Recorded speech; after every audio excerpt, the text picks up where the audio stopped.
Hey everybody, this is Planet Jane Michelle Allman talking to you here just real quick before the beginning of the episode.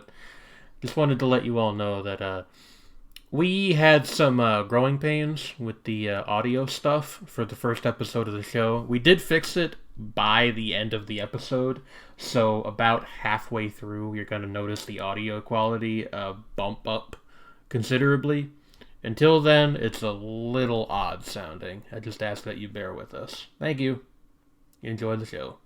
Hello, everybody. I am Jane Michelle Almond.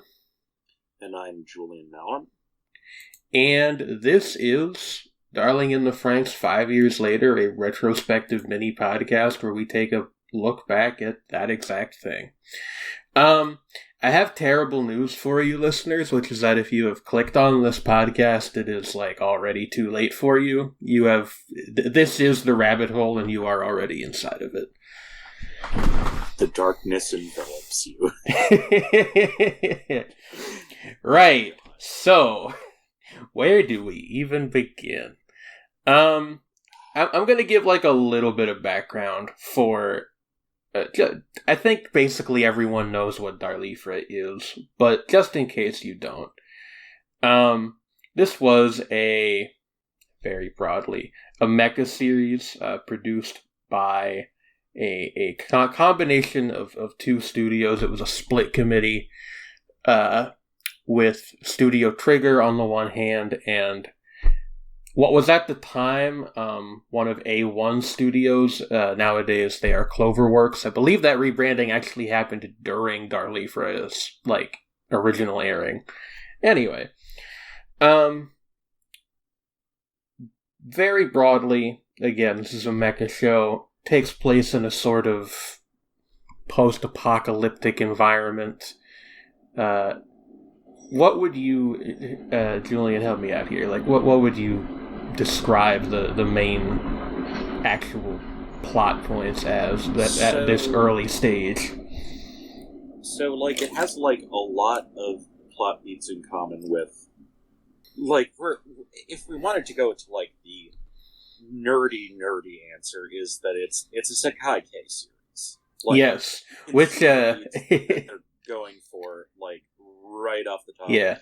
Which is... Just to define that term for people, that is I don't believe it's a real Japanese term. It was made up by a blogger in the mid 2000s, but generally speaking, it describes stuff like Neon Genesis Evangelion or Erica 7, which those two are really the main influences on this series. Or another example would be Fooly Cooly or something, where there is some kind of massive scale universe affecting really thing that impacts the entire world of the series. But also there is a series of very small scale interpersonal conflicts, usually romantic, not always, very much so. They are romantic in the case of DarliFra. And those two things are interconnected in ways that may not initially seem obvious, but pick up a kind of internal emotional sense as we move along. And in DarliFra, the literal instruments are, of course, the giant robots. Those are the FranXXs of the title. And, the sort of core thing of Sekai, which literally translates to, world mode, world story, is, to be really pithy about it, is our love will save the world. Yeah. The opposite of the infamous Tetsuo the Iron Man quote, our love will destroy the world. But yeah. That's a reference for, 3 people listening. That's okay. That's your job on our podcast, is to deliver the obscure references. But, the thing is, what you will probably notice, if you are someone at all familiar with the now mostly dead YA dystopia trend in North America, is that they're fairly similar in contour. But here's the interesting thing with DarliFra from the first episode that I immediately noticed. Well, okay, before you get into that, we should probably explain what's actually happening in this show, just very quickly. I'm so sorry for not getting it. What's up with this show? Because it's very important and very convoluted and stupid. Again, sort of post-apocalyptic setting, and our characters live in these moving fortress cities called plantations. And our main cast, there are some other characters, but our main cast is a group of teenagers who pilot the aforementioned giant robots in pairs of 2. And if your thought is immediately, that has some connotations, boy, you don't know the half of it. Oh boy. So... there is a very strong, calling it subtext really seems generous, subtextual element of the giant robot pairs are relationships, essentially. Mostly sexual relationships.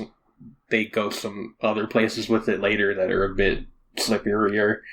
And they use these giant robots to fight off giant, kaiju, essentially, called Klaxosaurs, which I love the name Klaxosaur. I want to know who came up with that. Yeah, they're just, like, these bizarre techno-biological monsters that are, like, animated by geothermal heat or something. Yeah. And, have these... They're basically just, in many cases, mouths. Yeah, it's just mouths on legs. Yeah, just strange, like this very sort of strange... Again, everything in this series is intensely Freudian, right? Yeah. Like, just aggressively Freudian. Like, you know, that, like, it's, in some ways, it's very much more like the trigger side of that, where it's like, you know, like the Garth Marenghi quote, you know, like, I know writers who use subtext and they're all cowards. Yeah, there is a... I'm putting the cart before the horse here, but while we're on that note, I do want to mention there's a very interesting push and pull, even this early on, between the side of the series that wants to be thoughtful and the side of the series that wants to just be like a dumb action show. That in a series that was like this, but a little bit less messy, you probably wouldn't be able to tell quite as easily. Yeah, like, there are series, like, for example, the original adaptation of Trigun, which have, like, similar 2 sides to the story that are, like, even, you know, like, people have actually talked about the production of that one, like, between the director and the series composer, there was, like, very real tension between the two. And in the initial episodes, you don't really notice. You notice it more in the second half, and then in the finale, it actually coheres into a very different thing from how it began, but is actually successful at the end. In DarliFra's case, it's a little bit different, and we'll get more into the minutiae of this as we go along. But broadly speaking, this is oh no, I've forgotten his first name. Atsushi Nishigori. This was his second TV anime that he directed. And unlike the first one, which was the, I think 2011 Idolmaster anime, very popular show, very successful. DarliFra was his baby. He is credited as the director, the series compositor. I think he's credited for original concept or something of that nature too. He also did extensive storyboarding and even the animation work. Yeah. Like, this guy went to, you know, I maybe this is getting a little too much into 3 shadowing here. The closest comparison I can make is M. Night Shyamalan on The Last Airbender. Oh, I have no frame of reference for that. Of doing literally everything. Fun fact, the only Shyamalan movie I've seen is, I think, Lady in the Water was him, right? Yes. Yeah, it's the only Shyamalan movie I've seen. There's a fun fact for you. Infamous. Yeah. I watched that movie when I was like 15, and I thought it was okay. Anyway, we're firmly in tangent territory now. As we were saying. Back to this. So our main characters here are Hiro, which, what a name. Indeed. They all also have serial numbers, and as we quickly learn, in fact, most of the FranXX pilots only have serial numbers. Our main cast having names is in of itself kind of weird in the setting. Hiro, whose code is 016, I believe, is kind of our main male protagonist. And in the first episode, he meets 02, who is our female lead. And they form the emotional core of this story, because the Darling and the FranXX, in a very broad sense, is about those two and their relationship and how it changes over the course of the 24 episodes of the show. Speaking of which, just to make something very clear, this is going to be in the description, but just to reiterate, this episode of the podcast covers the first 5 episodes. The second will cover the next 5 episodes of the series, and so on and so forth, until the last one, the second to last one, covers the final 4 episodes, and then we're going to have something of a postscript episode. Just so you know what structure you're working with here. But yeah, that's kind of the core of what DarliFra is trying to do. And it borrows... I don't want to say very heavily, because it's very easy to just accuse somebody of plagiarizing, but it does lean a fair bit on Erica Seven's take on this whole thing, but it goes in a different direction with it. Yeah. Because 02 herself is very similar to a character from that show, Anemone. But the core thing to just understand here is that to buy into DarliFra's narrative at all, you need to understand what Hiro sees in 02. And I will give the show this: that first episode is very good at making you do that. It really is. Yeah. I think we should preface is, like, when we're introduced to Hiro, he is seeing off his cohort, his former would-be partner, Naomi. Yes. Who he was incompatible with in piloting the giant robot in a fairly disastrous fashion. Yeah. And she clearly is more attached to him than he is to her, but he feels bad about this. And that stuff like that is going to become a consistent theme. Weird, complicated, one-sided stuff like that. Some anime have love triangles. DarliFra has a love dodecahedron. And there's much to talk about with some of the, not even subtext, as noted. But basically, during that situation, as she's going off to have her own life elsewhere. Yeah. The plantation is attacked by a Klaxosaur, and there is a previously established thing where Hiro meets 02 while sort of wandering around. Yeah, I want to talk about that initial meeting, actually. Oh, yeah. That is... there is a recurring thing in DarliFra where there will be a scene that is extremely striking, and then you kind of have to put in some caveats, because, to put it very bluntly, like, one or more characters will be mostly naked while it's happening. There's really no other way to put it. He meets 02 while she is, like, skinny dipping in a lake, like a little lake in the plantation's, like, little artificial forest. And he like believes that she is drowning, and then she jumps out with a fish between her teeth. Yeah, and it is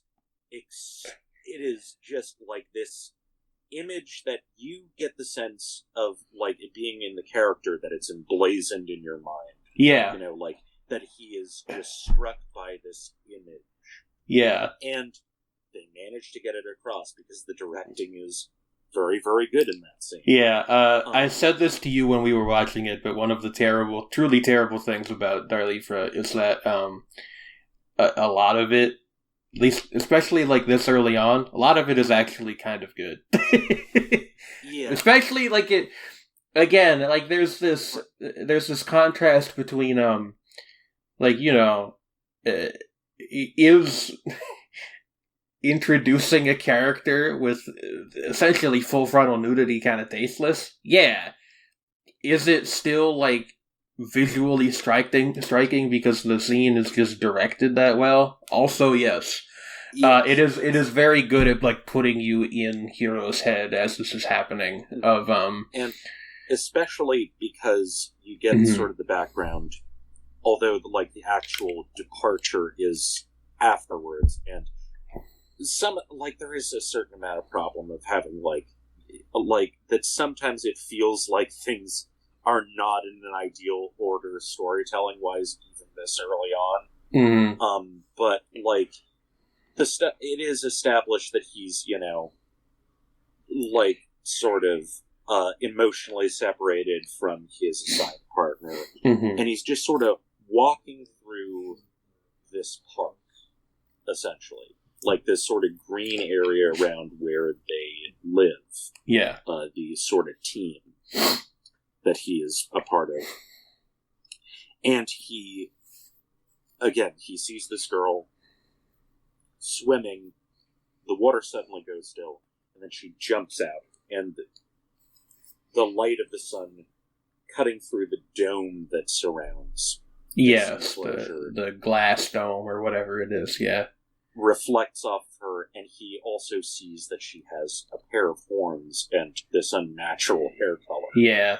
And it's that powerful sensation of like, and it continues when she actually talks to him, is of this incredibly charismatic, almost otherworldly person just aggressively stepping into your life. Yeah. And Haruka Tomasu, who is Zero Two's voice actress, she has not been in a ton of leading roles since. She had a memorable turn in Call of the Night last year, but as a supporting character. But she really plays Zero Two very well. And like, you know, it there's a lot of stuff bound up with Zero Two as a character at this point. Because, you know, there's the whole meme of like, you know, Reddit's favorite waifu or whatever.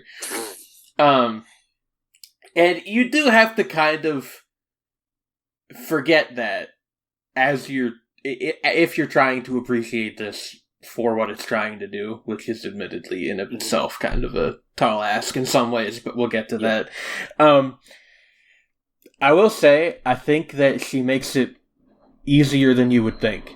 Like, you see the image that you just discussed, the whole scene with her jumping out of the water, and she starts talking to him, and she has this really, like, you know, playful intonation. Her voice kind of goes up and down, and it is really good at putting you in his shoes during scenes like that. Like, you get immediately why Hiro is interested in this person, which is important to establish this early on. There's plenty of like just like straight up romance anime that don't do that.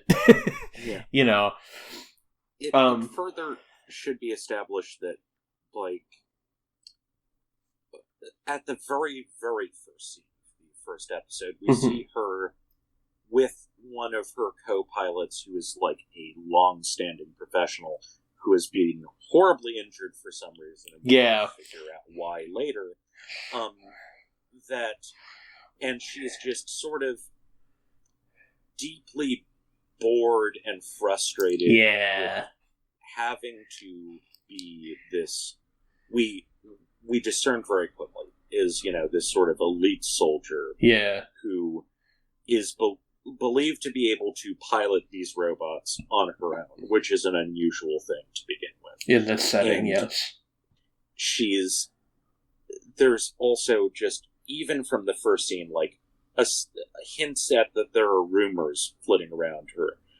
And she is by far the scene stealer of all those characters. Like, yeah. Even with all this going on with these other characters who are these very important and often self-important people, that her just kind of, it isn't a cold indifference, it's a frustrated, capricious indifference to the situation that she's in. Her need for something that fascinates her. I like the way you described that. That is a very good way to put it, yeah. That you are drawn to sympathize with this very intense person who is just constantly stifled.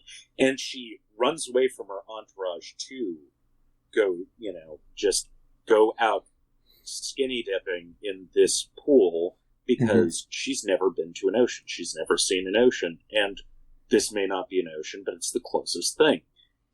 And yeah, there is a whole... She hammers on that point.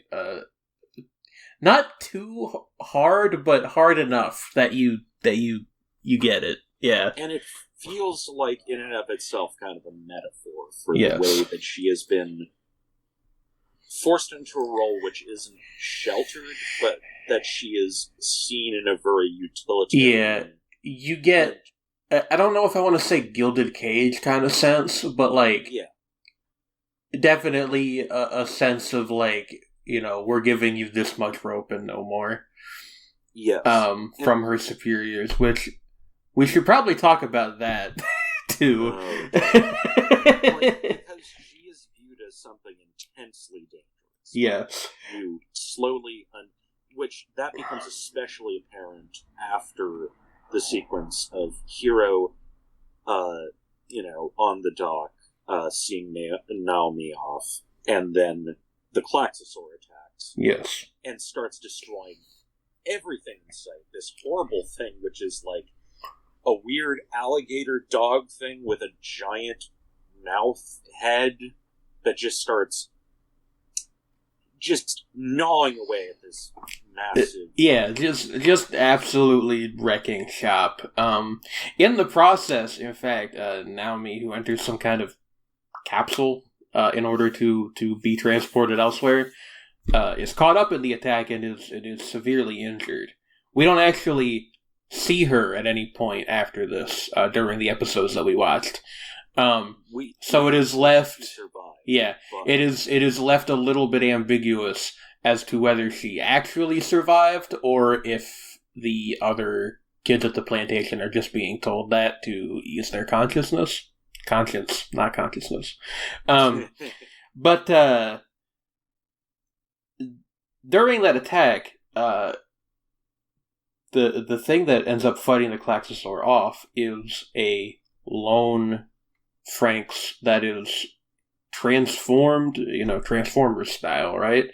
Into like a robotic wolf. And that is Zero Two's robot. Yeah. And that is Zero Two piloting alone, essentially.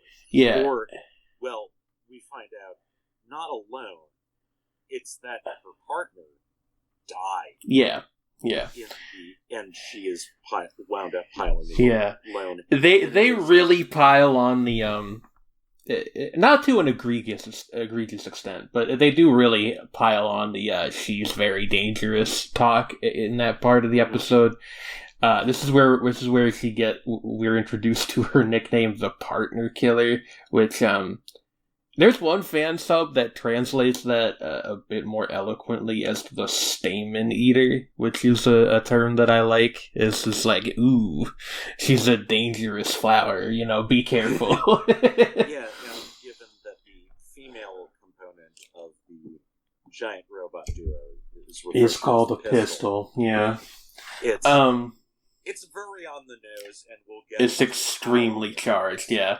But as all this is happening, during a brief break in the fighting, Hiro is pulled into the situation, almost literally, by 02, and she kisses him on the lips. In her robot, which then promptly, we don't see the inside of the robot, but promptly transforms back into its humanoid configuration, with a rather out of place homage to Kill la Kill, but that's a minor detail. It transforms back into its humanoid configuration, and they just absolutely destroy the Klaxosaur. Or, it would be horrifyingly gory if it weren't for the fact that this monster spews strange blue ectoplasm rather than blood. Yeah. And part of this is that this is occurring during a ceremony with all of the bigwigs of this society in attendance, or in the case of the one they refer to as Papa, which you can either see as father or as essentially Pope, which is how he's dressed, is there in the form of a hologram attended to by lower members of the proverbial clergy. In this massive open air sort of arena space, that is viewing all of this carnage unfolding. And they are sprayed with this awful blue blood. Yeah. When the sort of... And it is worth noting that, it's a really pivotal scene when Hiro is dragged into this robot, is the way that it is framed as a seduction. That she says, initially it's just, my partner is dead, I need someone to help with this. But the way that 02 speaks and moves throughout this whole thing, the way she reaches out her hand and pulls Hiro in a way as if they are both weightless, is just and into this sort of embrace, which has a certain similarity to paintings by Gustav Klimt or other decadent artists. It's very explicitly erotic. Yeah. And it is also, that's really where it sank into me. And this is, I'm going to go full pretentious lit nerd on this. Oh no, please do. I've been waiting for you to get to this part. Typically in things which lean this hard into the gender binary. Oh, actually, we need to set that groundwork first. In addition to all of the the whole pistol Stamen pairs in the robots, there is just an extremely heavy emphasis on binarity. Is that the term? Binaries of all kinds. There was a recurring metaphor about Johnbirds, which are a thing, I believe, from Chinese folklore, which are one-winged birds that can only fly when they meet their life partner. And they really, really go hard on the gender binary stuff. Yeah, and especially with... it comes up way more in the second episode, so but the way in which we don't see it in the first episode really, but the way in which the partners in the robot are configured is we'll get to that. Trust me. That's actually undersung, but the thing is that there's so much emphasis on this binaristic thing. 02 represents, in many ways, the way that she's framed, an interpretation of the feminine that you don't typically see in these sort of things, which is, it kind of relates back to, and again, this is going to sound so pretentious and lit nerdy, is the philosopher Friedrich Nietzsche sort of described a kind of dichotomy within art between an impulse towards what is the Apollonian and the Dionysian. The Apollonian referring to Apollo, the sun, sort of is an approach to art that is highly logical, almost mechanistic, focused on technique, and is often coded as distinctly masculine. But that the opposite sort of thing, the Dionysian, which is often coded as feminine, is not passive. Yeah. To the contrary, well, okay. the highly emotional and even violent side of that sort of. To be clear, it often is thought of as passive, but what you were getting at earlier when we talked about this before recording is that DarliFra is notable in that it doesn't do that, because Zero Two exactly. is, a wildfire in human form. Exactly. Like, again, it's like the Dionysian in sort of like these sort of classical dichotomies is this sort of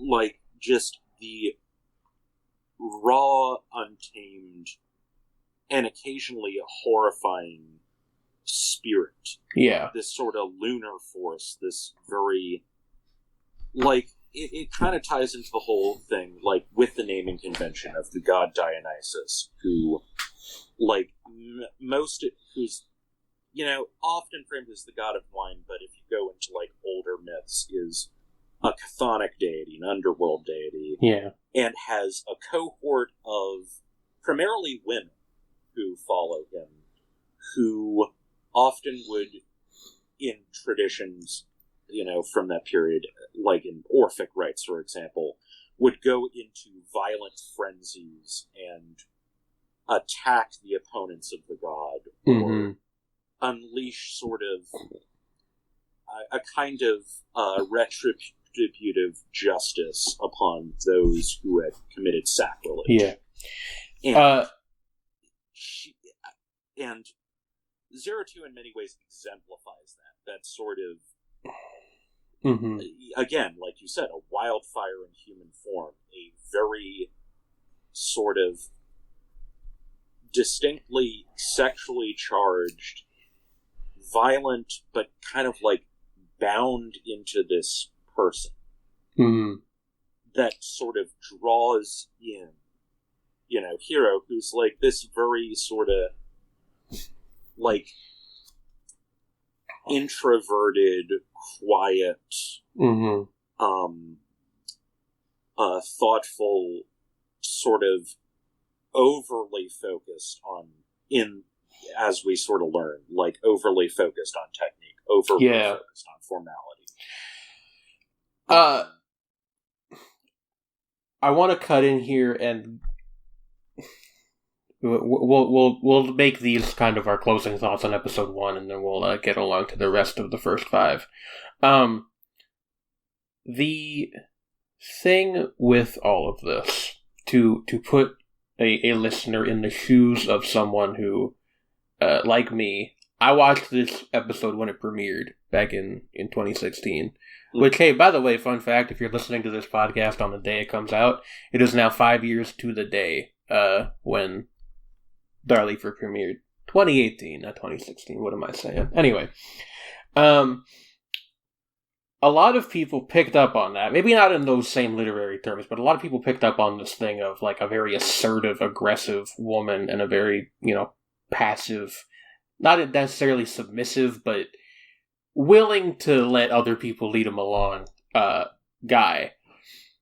And we thought there were a lot of different components of the DarliFra fandom, even at that early point. But people like me, what we thought was like, okay, well, clearly they're trying to take these very like solid and rigid gender binaries and to, twist them up and maybe do something with them, take them apart or whatever.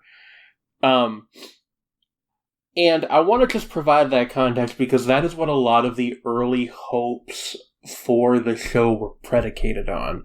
The idea that this was going to,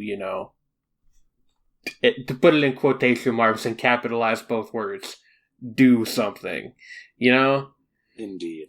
And then we get to episode 2. Because the thing is, it's also important to note that, like, sort of thing I was getting from, like, this interaction is that the emphasis would be on something where even if you've got that strict sort of binary within any particular group, that, like, with the partners, the point would be that they are complementary. Yeah. Like, not necessarily that they fit into particular archetypes, yeah, but, like, yeah. fit into being opposites in some respect.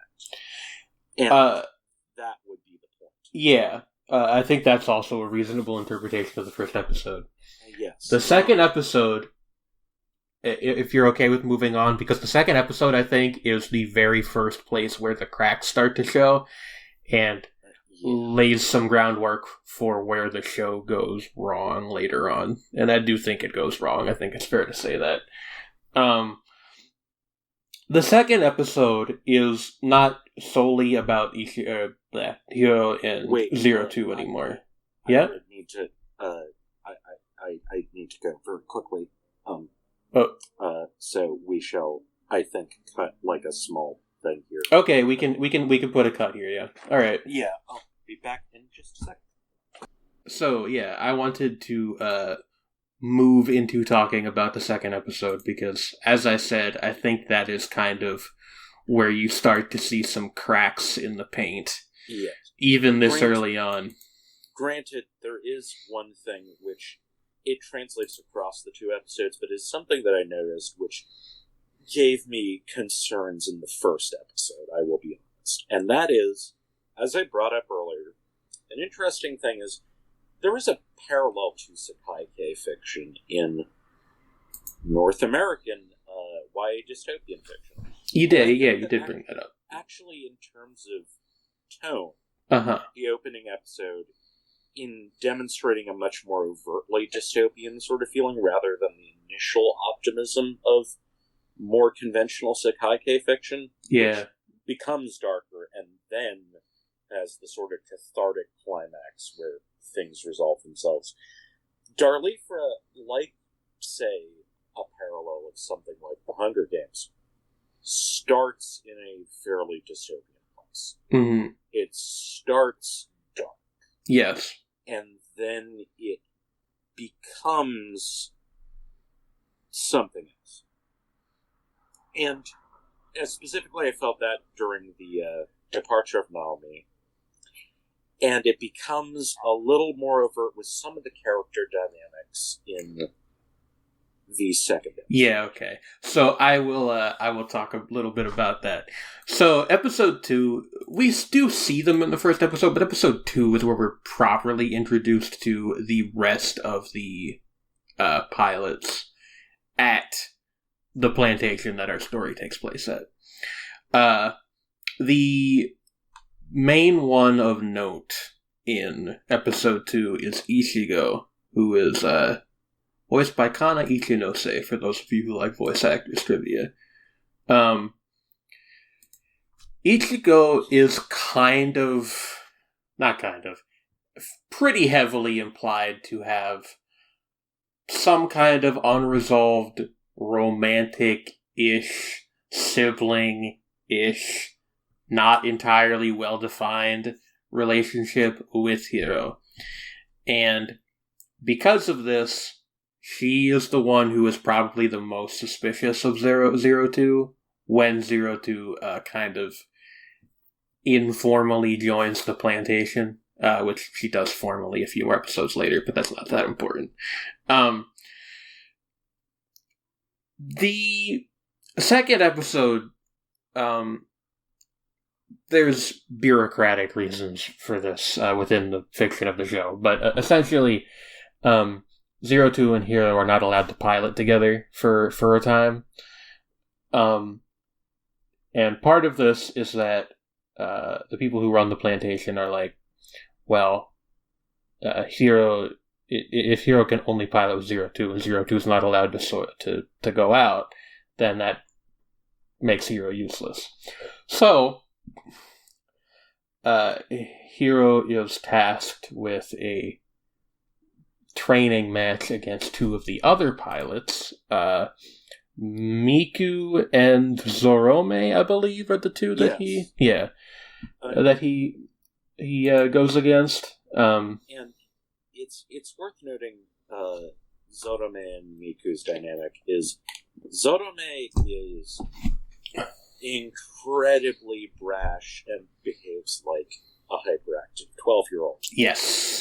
He reminds me of several people I knew in high school. He's just, yes, he is just a classically overcompensating, immature kid. He actually, I'm going to make a very stupid comparison. He reminds me of one of those people who, like, on social media, they see a post about something innocuous. Somebody will be like, oh, I love Star Wars or whatever. And he'll, like, quote retweet it and be like, well, I love fucking. Fuck you. That kind of thing. You know who I'm talking about. That's the kind of person. Again, and that's especially pertinent with how hard, and oh god, that word, the show leans into the fact that the robots are a metaphor for fucking. Okay, yes, yeah. Avoiding it for I don't know. Okay, so here's the thing. In their little like sparring match, 02 or not 02. Sorry, Hiro has to go out with Ichigo, because again 02 is not available.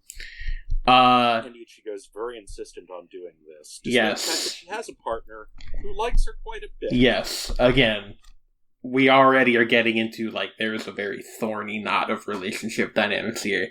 And Ichigo insists upon it. And we really must comment, unfortunately, we must comment on specifically how the robots are piloted while we're on this subject. Finally, we're there. This is like 40 minutes in, something like that, yeah. We're finally getting to like, oh god. This is the one thing that everybody, like,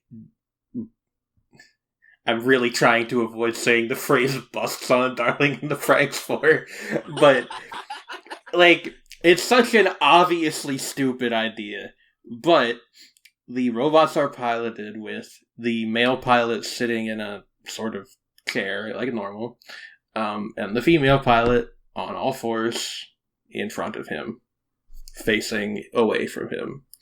With handles coming out of the hip area. The handles are maybe the most perplexing part to me, right? Because, like, the rest of it, I can't, like, okay, whatever. There's, like, some weird... Freudian is not even the right term anymore. Like super Freudian imagery of, like, you need to do doggy style to pilot the robots, whatever. Like, that's stupid, but it makes some kind of sense to someone. The handles are just, they look like something you'd see in like an arcade cabinet for like a light gun game. I don't get it. Who are the handles for? We're on the tangent now, but I don't care. The handles bother me. I just don't get the handles. I don't have a handle on them. This is the episode where the questionable camera decisions. Oh yeah, DarliFra, yeah. Just really ramp up. It's such a bizarre thing. Yeah, it's such a bizarre thing because the show is, for the most part, like, stunningly directed. Like directed to the point where it's annoying, because it's not a better show otherwise. But also, they just constantly cut to, like, butt shots. It's like, come on! When the girls are preparing, we essentially see the suit applied almost like spray paint. We do not see particular details with that. We just see how the device works. It is not quite that leering. I will say there is a certain, like, pervert logic in the fact that they got the To Love Ru guy to do the manga adaptation of DarliFra. It makes way too much sense. Like, it's just, like, it... But we haven't even gotten to the pervious part of this episode. Oh, yeah. Not actually any of the visuals. It's... No. Shockingly, no. So... Yeah. So Ichigo, basically foists herself on Hiro to be his temporary partner to prove that he can continue to... Perform. To perform. And he is very hung up on the fact that he cannot remember what actually happened with 02, other than that she kissed him, which, because weird sci-fi setting, these are, kids who are raised without parents for some reason, which has not been elaborated on yet. Just you'll find out. Dystopia. Yeah. Actually, sorry, I really need to cut in there just to make this fact clear. I'm rewatching the show. This is actually Julian's first time through, just to clear up any confusion on that point. Continue. Oh, how did we not make that clearer earlier? We really should have. Whatever, I'll put it in the description. It's fine. No, just absolute shambles. But that's what okay, here's the thing: is that we were playing nice for like half of this, and now the gloves come off with episode 2. The gloves come off with episode 2. You see. Well, don't go in without a glove. That's dangerous. Don't go in without. I need to stop, or else the whole podcast is just going to be bad puns. Please continue with your actual observation on what's actually in the show. It's a shame that we're going in so sloppy. I hate you. Anyway, okay. I need to calm down. Okay, this fucking show. Look what it has reduced us to. All right. This is episode 2 of 24 that we're talking about. All right. Yeah, so no. This is absolute chaos. I will actually get to my point. So Ichigo is like, I volunteer as Hiro's partner. And, of course, Zorome wants to get even because he is a little Napoleon man, and he... little Napoleon man. I like that description. And they got into a fight earlier because Zorome was being an asshole. Mm-hmm. And Miku, who is his partner, who's just very nice and kind of bouncy, doesn't take things Miku, to my recollection, Miku is like the most normal character in the show. One of them for sure. Yeah. Like, there may be some things I'm not remembering. Anyway, go on. Yeah. She's just like, yeah, let's do this, and, so that we can help Hiro, get back on his feet. And they seem to be working initially as a very solid team. Hiro is still distracted by the fact that he was kissed by 02. He doesn't really understand what that is. And they're clearly not educated in actual sexuality in any respect. Any respect whatsoever, no. But there's clearly still that desire going on, especially on Ichigo's part. So they're teamed up, and the robot is just straight up not working until Hiro begins thinking about 02. Yeah.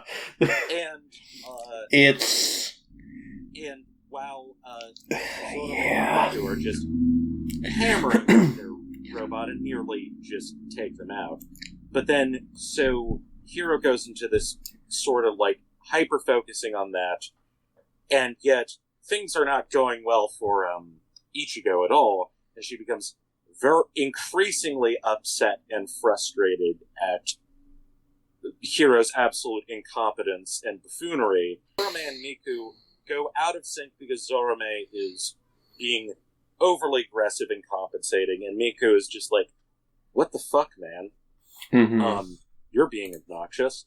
And so once they fall out of sync, Hiro and Ichigo are able to just completely slam their robot just into a wall. It's just chaos. And then afterwards, this is what fucking broke me. Yes, the last. I want to be very clear. I'm almost positive I'm remembering this right. It is the last line of the episode before it cuts to the end credits. Is that Ichigo is finally just crying, just angry crying. Yeah, like sobbing with anger and unresolved, like just this whole bundle of emotions that you can't imagine she was ever taught how to deal with. And then she just snarls under her breath, "You were awful." And cut to credits. And it's like it is to this day. To show us a bad teen sex scene. Yeah, no, that's what it is. You wrote this in your notes. I'm looking at your notes because they're in our Discord call as we're doing this. It is too realistic and also too on the nose at the same time. Yes, it is uncomfortable. It would be actually, in some ways, it would be less uncomfortable if, in like a realistic series, you actually had a sex scene that awkward that ended. Yeah, like it just because at least it would just be the thing. Yeah, like there's this. It is impossible to describe the tonal dissonance of like teenager failing to get it up, because that's what it is. While trying to think about his other girlfriend while he's trying to like do this with someone else, and the girl getting upset to the point where she has like a breakdown. All that, and also, but like it's part of like a training episode, basically. Like the sheer disconnect between these two things, it just cracks the show in half. And this is, I'm going to just tell you ahead of time, Trendy, because this is the only time we saw with this first batch of episodes. It is not the last time this happens. I'm not sure. Where what DarliFra is trying to do just becomes this confused jumble of like, what the fuck is even going on. And there's some things that you just can't explore in a 24-episode mecha anime. Not in a reasonable fashion, anyway. And I think that the dynamics of teenage sexuality might be one of them, just as a thought. I mean, it's entirely possible you could, but not the way that they're doing. Yeah, I mean, again, like, this show draws fairly heavily on Eureka 7, which that series... It doesn't really get into sexuality per se, but it gets into relationships, which it handles it a lot more tastefully than this does. Yes. But I think we're going to be comparing a lot of things and saying, oh, that did that more tastefully. Yeah. From here on out, because, oh boy. Yeah. There are very few things that quite reach the... And it's like, there was something you observed, which was that, like, it's interesting how... The only person who seems to be remotely functional in, like, actually getting the robot to run, as it were, is Miku, basically. Yeah. And, like, certain other characters in their dynamics to lesser degree. Yeah. The other two we have not... The other three we have not mentioned at this point are Goro, who is Ichigo's normal partner, who just seems like... Yeah, he just seems like at this stage, he just seems like a generally, like, fairly nice dude. Yes. He and Hiro are good friends. The other two we have not touched on. The other two pairs are... there's four. Dumb. There's 4 people. Yeah. There's Ikuno and Mitsuru, who are one pair, and then there's Futoshi and Kokoro, who are another pair. Futoshi and Kokoro thus far seem like the most functional, but you have implied otherwise. But Mitsuru and Ikuno get an interesting amount of focus in the next couple of episodes, which are much better. Yeah, so episodes 3, 4, and 5 kind of form... A mini arc. Yeah. So this is sort of where we get introduced to Mitsuru, who is you said to me, and I thought this was an interesting interpretation, is that he kind of comes off as somebody who is maybe closeted but doesn't know it. Yes. Like, specifically, the way that he relates to Hiro is constantly trying to prove himself to him. Yeah. Despite being the technically more skilled pilot, his preoccupation is with showing what he is capable of, showing that he is special, but not to, like, anyone else but Hiro. Yeah. Who we see, like, in a flashback scene to when Hiro essentially gives people names based on their numbers, is kind of like a thing with this particular crew, is like why they have names, and which we see that, is not the case with every similar team of FranXX pilots, is because Hiro, in their cohort, came up with names based on sort of readings of the different numbers. And so he's Hiro, and Mitsuru is the second person to be given a name, and looks at Hiro in this scene in a way that's, like, sort of in awe. Yeah. And it's very endearing and very sad. Yeah. You get the sense that... You get the sense that in a more normal society, they would have, even if Mitsuru was still struggling with whatever his sexuality might be, you get the sense that they would be more, like, friendly rivals, maybe? Yeah. There's these two characters in the manga Yamada-kun that they kind of remind me of, which is totally irrelevant to this, but anyway,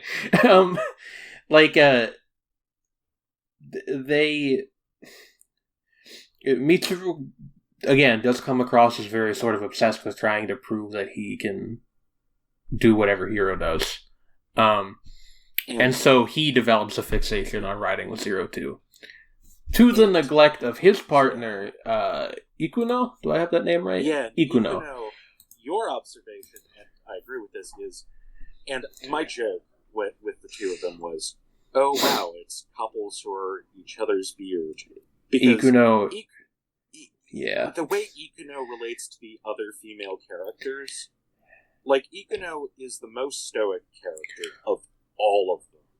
But there's this very clear indifference and discomfort towards the male characters, and a kind of, like, low-key interest in, for example, the much more, outgoing 02, or with, say, like, the way that she responds to, like, the description of Kokoro as pretty by one of the other characters, it is very much, even more strongly implied there, but in a very... I will spoil something for you, because this is not really meant to be a reveal, I don't think. And if you, the listeners, do not want to be spoiled on this, you can skip ahead about 2 minutes or so. Ikuno is Darling in the FranXX's idea of representation. She is gay. That is intentional. Like, explicit. Yes, textually homosexual. This goes some places. We will circle back around to this eventually. But I really strongly dislike how Ikuno is handled. And in fact, her story, more than I think any other part of DarliFra, is what eventually poisoned me on the series, of where I was like, I want to like this, but I can't. There's other stuff that also gets real bad, but for some reason, the way that Ikuno, her plotline eventually develops, it just hits me in a way that I find really personally uncomfortable. Now, it is worth noting, like, one of the things with 02, is, speaking of sort of queer themes, is the way that 02 responds to, the way that she relates to basically everyone is low-key sexually charged. Oh, yeah. No, 02, again, this isn't really meant to be a secret. Like, 02 is bisexual. That's just Yeah. True. And the thing is, with her, she has like an intro, and it is shown in a scene in episode 5, which we'll get to, is just very briefly a sort of thing that she seems to catch on to the fact that Ichigo is interested in Hiro, and she's in some ways interested in Ichigo for that reason. Yeah, there is a very... I'm just going to describe this dynamic to you, and I will let you, Julian, and I will let the listeners decide what they think of this. I know what I think of it.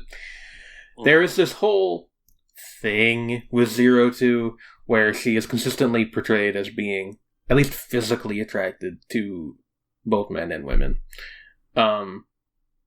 But the relationships with women tend to be kind of limited in scope because she cannot ride with them. So, make of that what you will. Yeah.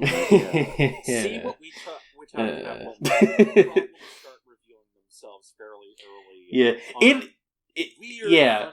Like, in hindsight, it's very easy to be like, how the fuck did I not see that this was going to get terrible? Because I was like, and people who have known me for this long will remember this, I was like pretty hard in DarliFra's corner until it ended. But there's reasons that I think the show, like I don't want to phrase it as the show tricking you, because that's not how this works. But there's places where you can read in, like, escape routes of, like, okay, well, clearly they're going to do this with this, or that with this, right? Where it seems like the show is going to, again, try to do something in a way that it largely does not actually do. We'll circle back around to that when we get to the 5th episode, because I do want to talk about the 5th episode specifically, because I think it is the first episode of the show that, again, unfortunately, is, like, actually really great. Yeah, this is the dichotomy of DarliFra. And so going through, like, the 3rd and 4th episodes, Mitsuru desperately wants to prove himself to Hiro by surpassing him. Mm-hmm. And so does so by offering during a particularly dangerous mission where the others have gone down to deal with a nest of Klaxosaurs in a pit. Yeah. Which it's like a refueling station or something. Going into yeah. We could. Yeah, we're not going to, but we could. But at the bottom of the giant hole, they are swarmed by this awful wave of these sort of tick-like Klaxosaurs. Mm-hmm. And due to the fact that, Mitsuru is more proven as a pilot than Hiro is, he's like, well, I can ride with 02. Yeah, He enters Strelitzia, their 02's FranXX ship. Yeah. Yes, 02's FranXX. And they head down and fight, and they actually, I do want to point out, they actually, like, they mow down the enemies, like, pretty easily. Yeah. But he's gloating initially, yeah. And then she basically says, "Oh, you think you can handle me?" Yeah. And then suddenly the timbre of it changes and the violence gets more intense, and you can sort of see as this is in a way 02 taking over. Mm-hmm. And then when they get back up to the surface after having done the core of the Klaxosaurs, which is part of the thing, is that there are these weird homunculi that are fueled by these strange crystalline spheres that are like provide the energy for their forms. That they spear this sphere, and the robot is brought back up. And then while the rest of them have gone up, and Hiro is with them, waiting at the edge of the hole. They raise the Strelitzia, and it opens, and 02 walks out, and basically is like, this fool couldn't handle it. And waves to Hiro, and, like, hello, darling. And she refers to him as darling in English. That's a recurring thing. And that becomes a little more important later. Is you see that Mitsuru does not walk out, and they have to drag him. And he like, I am in deep. Yeah. Fuck. The shot of Mitsuru is kind of unintentionally funny because he's like all battered and bruised, and he's got a bloody nose, and we eventually get some context that makes that a lot less funny. But in the moment, it's like, damn, dude, it's like that with kinky girls sometimes. Like, it's not funny, but it's... It's still like... Oh, no, I'm talking about context that you haven't gotten yet. Oh no. I mean, even if we get a little more context in the next couple episodes, it's still like that. But I can imagine that there is more context, which is less funny. But yeah, it's like... So yeah, Mitsuru survives, and he is placed in sort of medical attention, and keeps waking up and screaming and freaking out. Yes. And I want to point something out, which is that Hiro, it's very easy to look at Hiro and be like, this is a sort of generic self-insert character. And maybe he is to an extent. I think it is interesting that at no point does Hiro, seem to genuinely consider just cutting his losses and, cutting ties with 02. Because there's a really interesting little bit of, characterization by omission there, where, if he wasn't the kind of person who was down for that, he would have done something. And there's this whole recurring thing where he's like, I mean, even if I get, seriously injured or killed while piloting with 02, at least I'm dying doing something important. That's his point of view. They make that clear. Becomes particularly important in the first half of episode 5. Yeah. Which, why don't we can kind of move on to 4, and then... Because 5 is the really interesting one. Okay, so what happens in 4? In a way, I half remember 4. Yeah, 4 is a bit of a transitional episode. That is the first one where there's kind of a back and forth of Ape, which is the organization that controls all this stuff, which Papa is the primate of. Hey, primate, there you go. Is that on purpose? I've never thought about that before. He's the leader of. The guy running the NFTs. Yeah, there you go. Those guys, they call 02 back to the front lines. And there's a sort of back and forth, and eventually it's resolved in favor of Hiro and 02 pilot together again, and prove that it wasn't just a fluke the first time. They are in fact able to do this consistently. That's in the 4th episode as well. Yes. Is the scene which, Hiro runs after 02 after she's being frog marched out of the premises so that they can take her away. When all the rest of them have been assembled to fight this really gnarly sort of serpent, parasitic, worm-shaped horror of a Klaxosaur that's out in the desert. Mm-hmm. And he basically says, I can't live with that.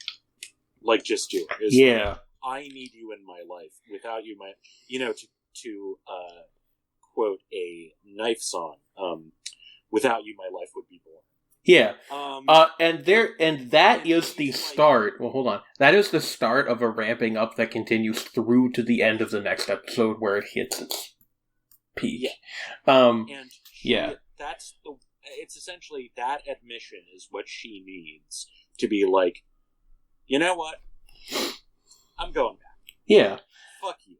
Yeah. And so she, basically backflips all the way back to, there's a whole established thing from, I think it's, in the first or second episode where she shows him how to get through security, sort of these blockades that form, which are these weird sort of... hard light doors, hard light doors. In the plantation that you need, a security guard to get past normally, but she can get around them. It's a whole thing. And she literally tangos with him through them. Yeah, by the way, I want to there's two small points I want to fixate on a little bit, and I'll get to the other one after we've covered episode 5. That's one of them. The tango thing, where they clasp their hands together and they together take their hands and they go through the door. Mm-hmm. That's a lot of people at the time, or at least in my immediate circle, thought that was some kind of foreshadowing, right? Because it seems like you're trying to be okay, well, at the moment, the FranXXs are piloted in this very kind of skeezy position. Wouldn't it be better if it was something like that instead, where it's people are on equal terms? And there's willing activity from both partners. That is one of several things that really seems like foreshadowing that they just never come back to.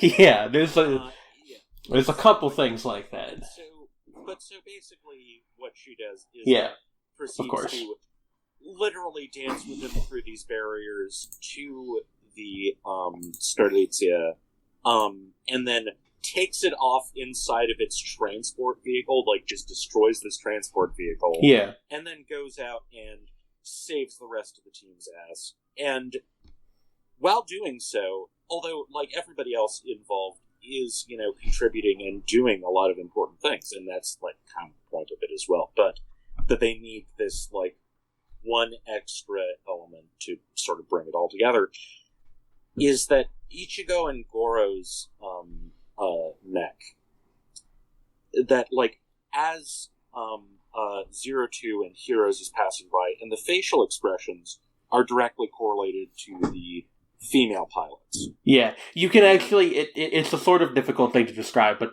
the robots actually have faces, and yes, it is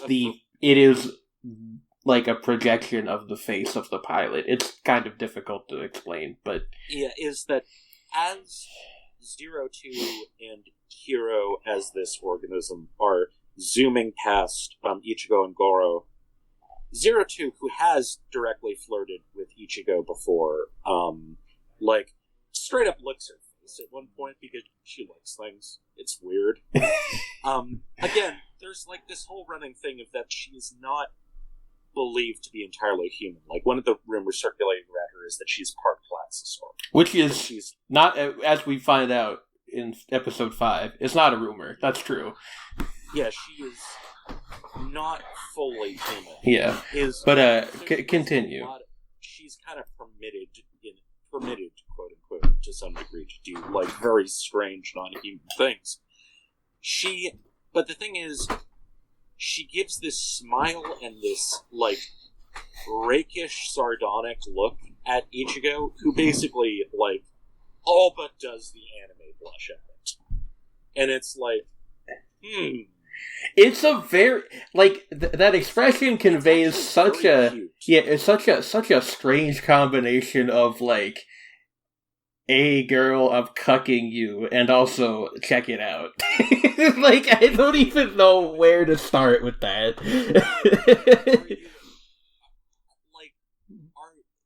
Like that exact middle point between like I'm stealing your man, but also you're hot.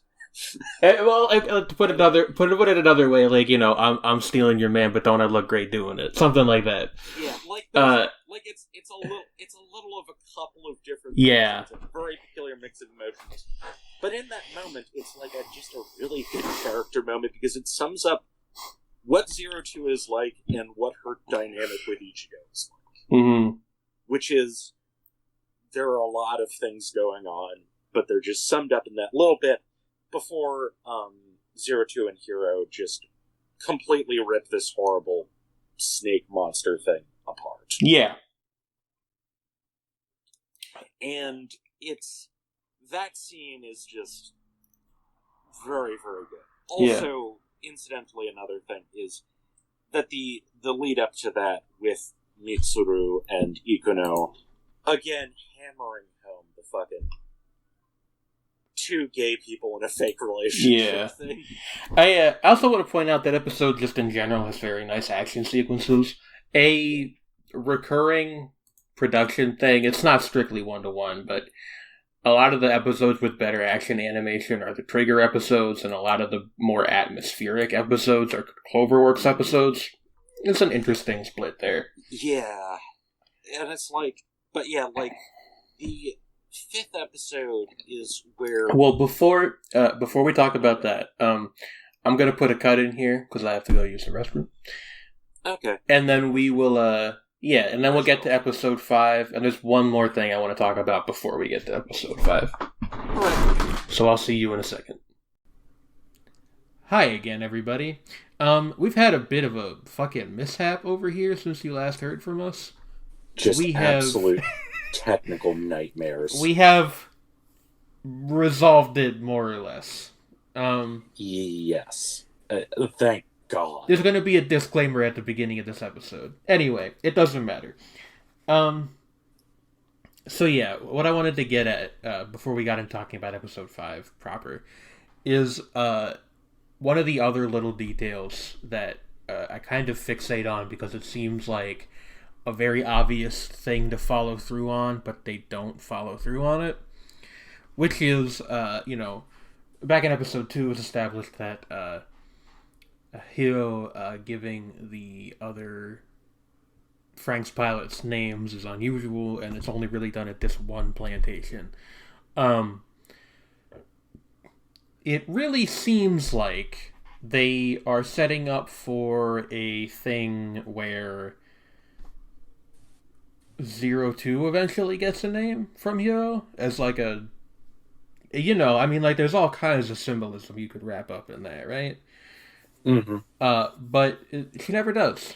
Spoiler alert, but she doesn't. Yeah, she's just 02 all the way through to the end of the show.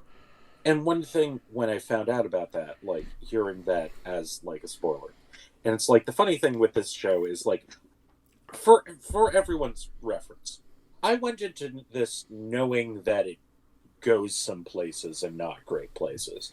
But it's like, the weird thing was that annoyed me on just, like, a level of, even if you're going for, like, again, like, there are a lot of weird parallels with, like high school dystopian stuff from, like, the 2010s. Like, in the US. It's like, even with, like, that sort of thing, even if you're going to go with, like, a complete cheap shot in terms of dramatic storytelling, doing something with that is, like, just logical. Right? It's obvious. Is that once you've set that up, you knock over that domino at some point. You fire Chekhov's gun. Yeah. Right? Because that seems like a really obvious setup for a thematic payoff, even if that payoff is as small as she keeps rejecting being referred to as by a name, and then at some dramatic final moment she answers to the name he gives her. Right? Yeah, they maybe do something. I don't remember this. They might do something with her deciding she doesn't need one. That might happen, but I don't Which think it could be does. interesting, but If it does, I'm not remembering it. I guess like I should have looked explicit into this rejection is beforehand. something, Yeah. right? But the fact is that if you are straining this hard to remember if that happens, when Yeah. it's such an obvious bit of like, oh, they could do something with that, I think is telling to the fact that they dropped the ball on what should be a fairly obvious bit of symbolism, Yeah. right? When they keep running with certain threads that are a lot more And problematic. and in some cases a lot more tenuous, but we'll get to those. Mm. Um Like, yeah, and I think, and I'm noticing even this early on, as like someone new to this, admittedly going and knowing that this turns into a tire fire, even if I didn't know that, I would still be like catching on to the fact that there's some weird problems that are like just like we were talking about this before, is like that you were saying on a rewatch, there's a lot of stuff that is way more obviously like, ugh, this could potentially not end well. That becomes more obvious in hindsight. yeah. And I was sort of looking at it again from the perspective of like someone coming into this only vaguely aware of where this goes. But like kind of going from like my knowledge of stories like this and like, oh, this could be unfortunate. And there's so Mhm. much of that where it's like, or this could be a setup for something good, and then it's like the realization, oh, they're never gonna follow up on that, right? Yeah. And that's exasperating because again, as we've been talking about, and especially episode 5, which we're finally getting to, Yeah. are actually really good television. Yeah. Here is the like this is I said this already, but this is the truly insidious thing about Darling in the Franks is that there are enough episodes of it that are like legitimately great that you can keep fooling yourself.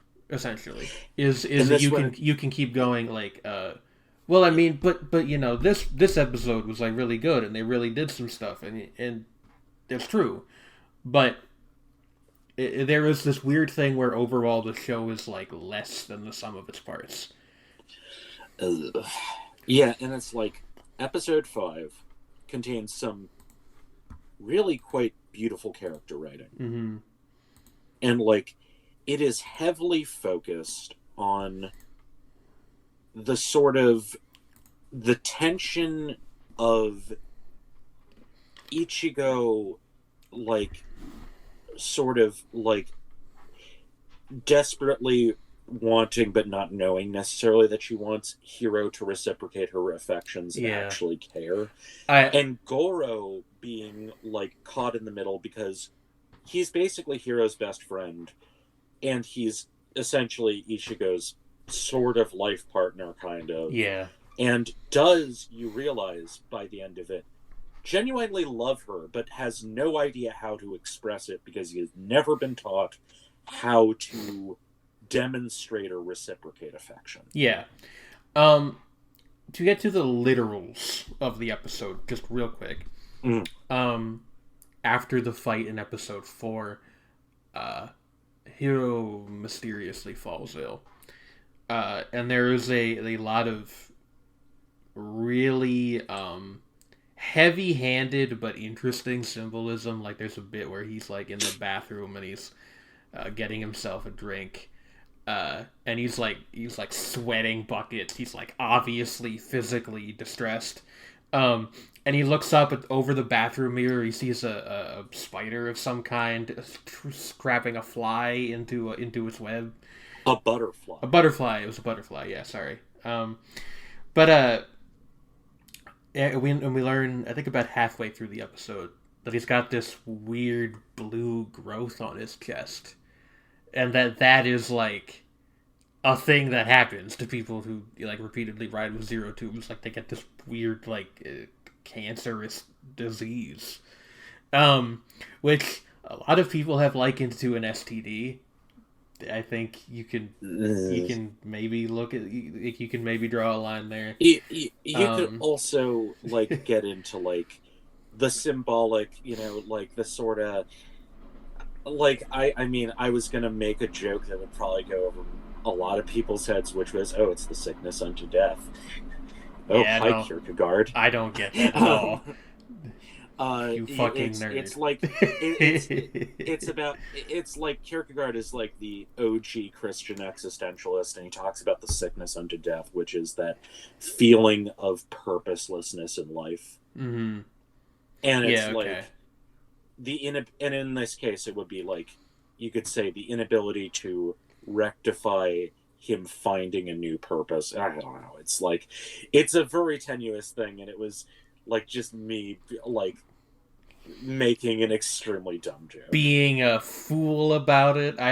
You're making a mockery of our darling in the FranXX podcast, Trendy. My fucking Julian references. Yeah, no, but you motherfucker.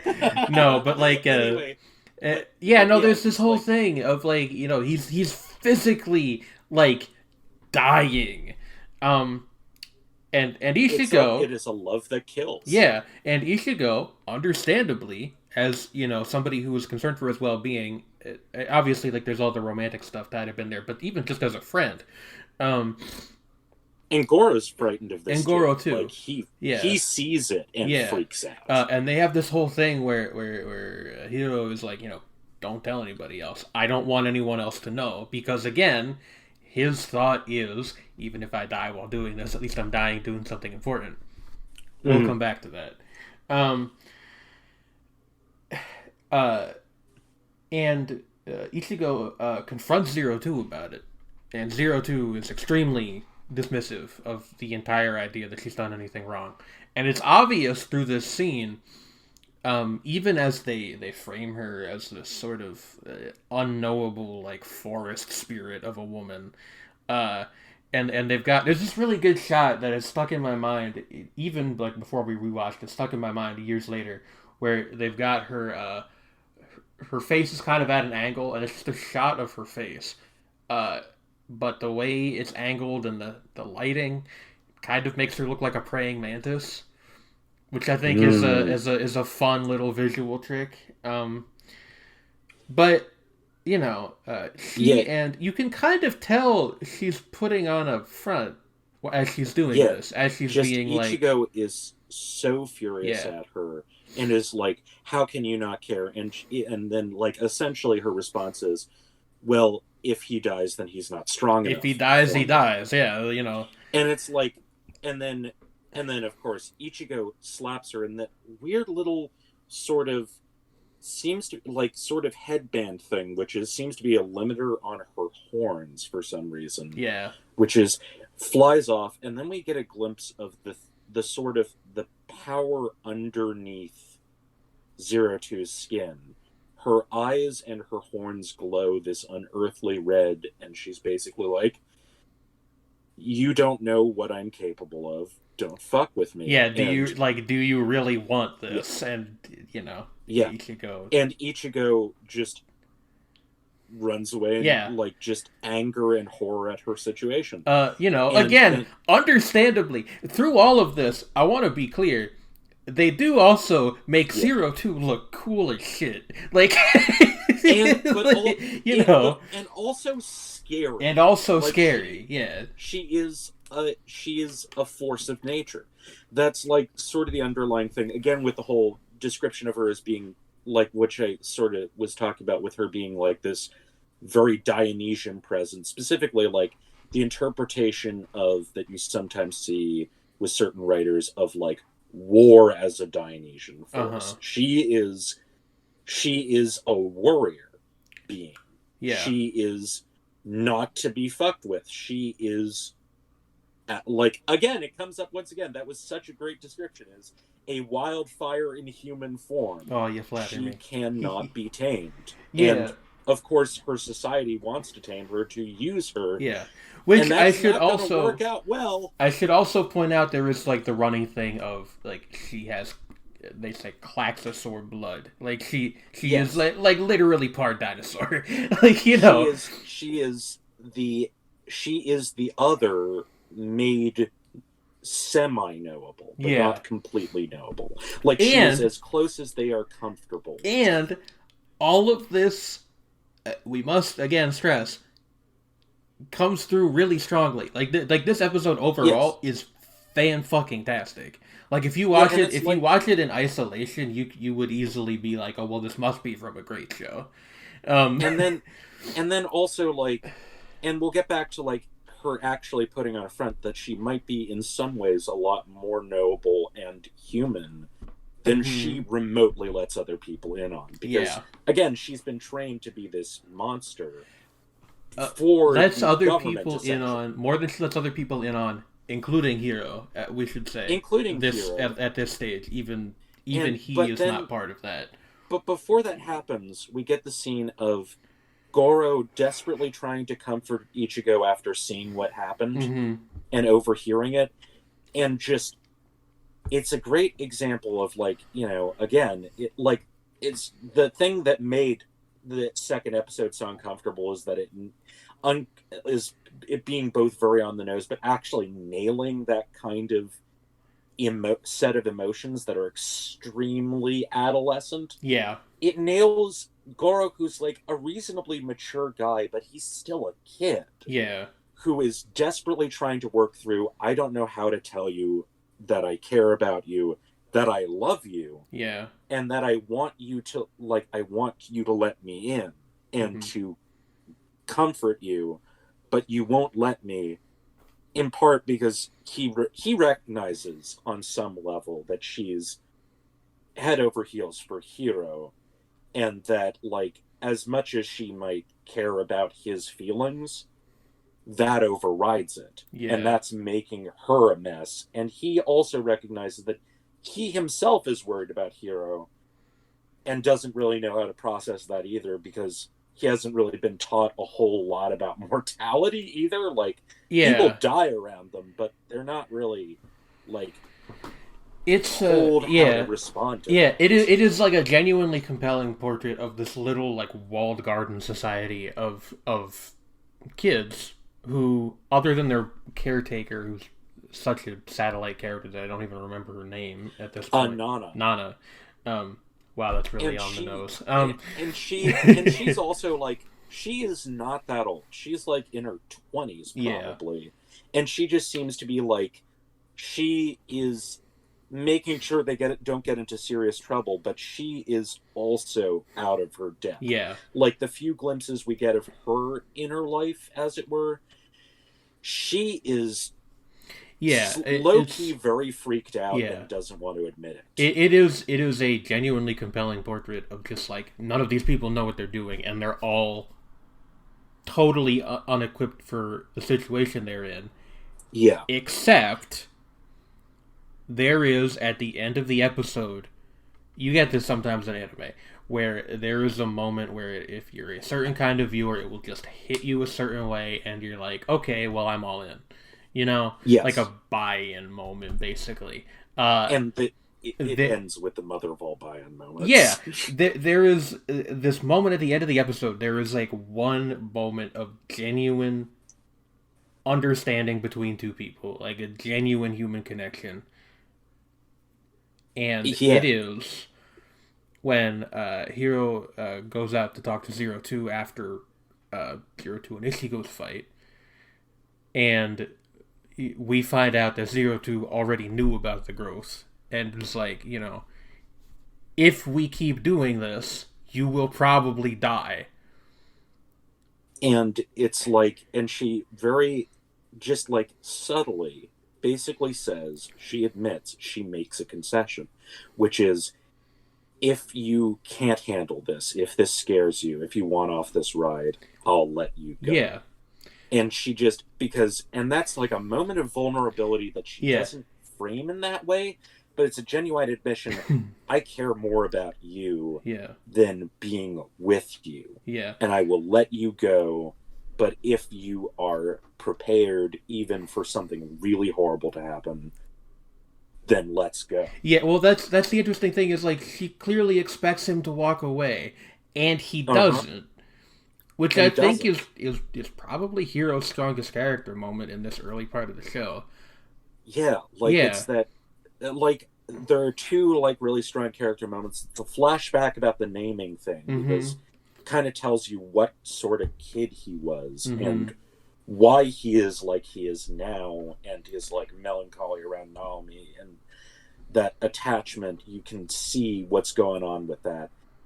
And there's also like some good stuff with Ichigo very early on, where like that they have like just a few like relatively subtle conversations where I was making the joke that, oh, she's, she's putting some sun on that dere right there. Yeah. But it's actually like, it's more understated than I was making it out there. It's like, it's very much just two teenagers with that kind of dynamic going on. It's actually very well done. But it's like, but this is the point where you understand who he is. Yeah. And it's like, this is like there's a hell of a fucking lot of criticisms you could make about this show. There's many more that we will make. There's several that we've made already. I really think that like Hiro and 02 and to a lesser extent Ichigo, and as much as she is part of that dynamic also, that whole bit is really strongly done, and this is a recurring theme throughout the show. Anything about Hiro and 02's relationship is where the show shines. That is what it's best at.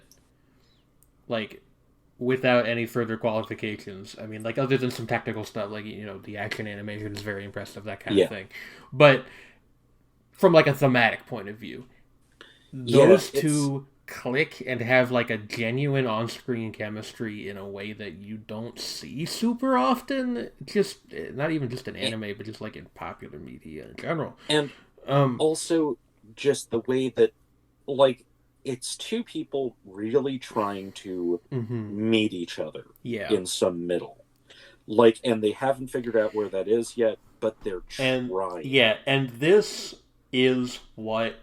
This seems to be the one lesson that DarliFra got from Eureka 7, and I'm gonna get a little bit nerdy on you here, that it took to heart, is that if you have two people in a very difficult situation, but they genuinely love each other, like there's that actual connection there on like a fairly deep level, they can get each other through a lot. And that, I think that is, again, just genuinely something that this show does understand pretty well. Again, like, the problem isn't this, it's everything else about this show. And that is something that DarliFra's other primary influence, Neon Genesis Evangelion, is also does some stuff with that, although in a much different way. Pivotal world story shit. But you can draw a very direct line from Renton and Erika in Eureka 7 to Hiro and 02 in this, which is interesting because 02 is much more directly based on a different Eureka 7 character, as we said, Anemone, who looks similar, acts in a broadly similar way. I mean, there's a couple differences, but broadly similar way. And even there's this funny, like, little character detail 02 has, where she has an extreme sweet tooth. We see her like pouring globs of honey on stuff. That is just such a fucking trash. Well, that's an extremely direct reference to Eureka 7, because Anemone is the exact same way. It's just in that show it's jam instead of honey. Like, it's a very like a 1-to-1. I just think that's interesting. There's like a very clear, strong influence of that show on this one. So we end our first batch of episodes on a very high note. And watching this... So go on. There's something so... It makes me so sad that I know that this does not turn out well, because that was a really solid That's moment. The thing, right? I've been like, when we watched it, I think I phrased it this exact way to you. I was like, I almost can't even enjoy it because there's this sword of fucking Damocles hanging over everything. Yeah, and it's like...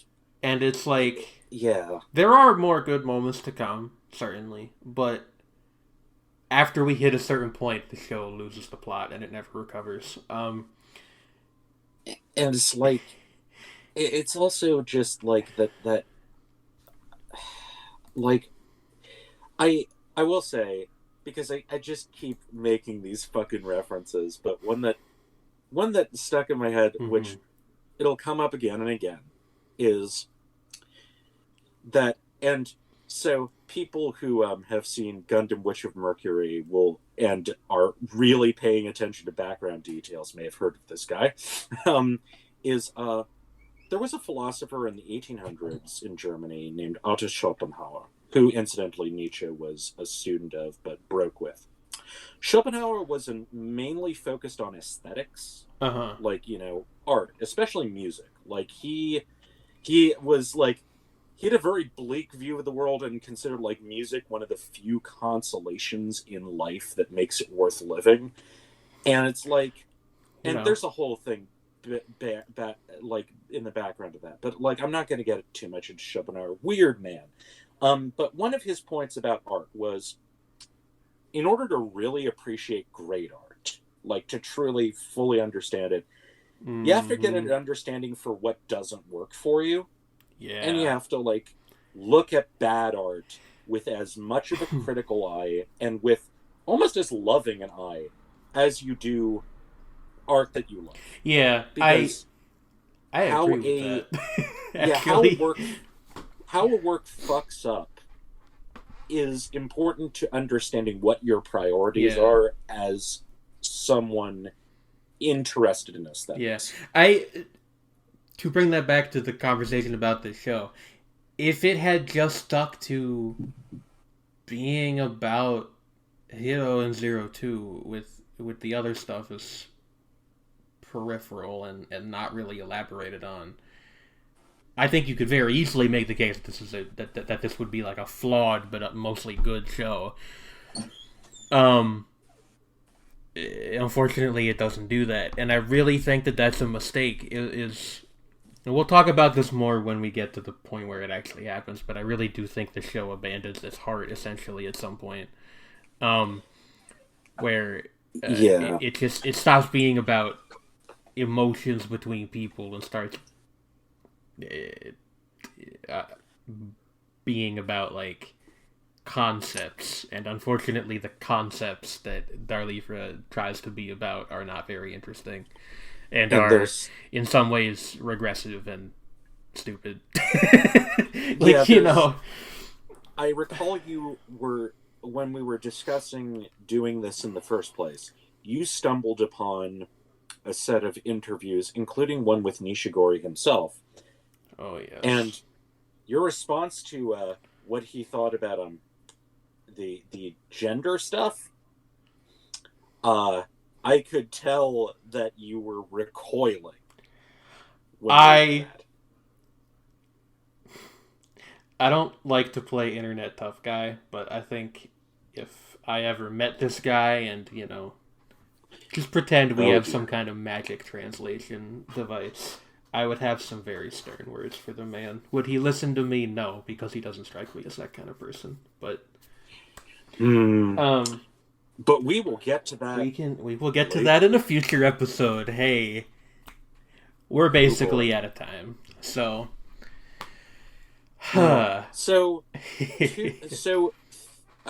some closing thoughts from Julian, apparently. So opening episode a little shaky, but some really compelling parts. And we didn't even talk about the fucking doctor. Dr. FranXX. Okay, Dr. FranXX is introduced in episode 1. Real quick.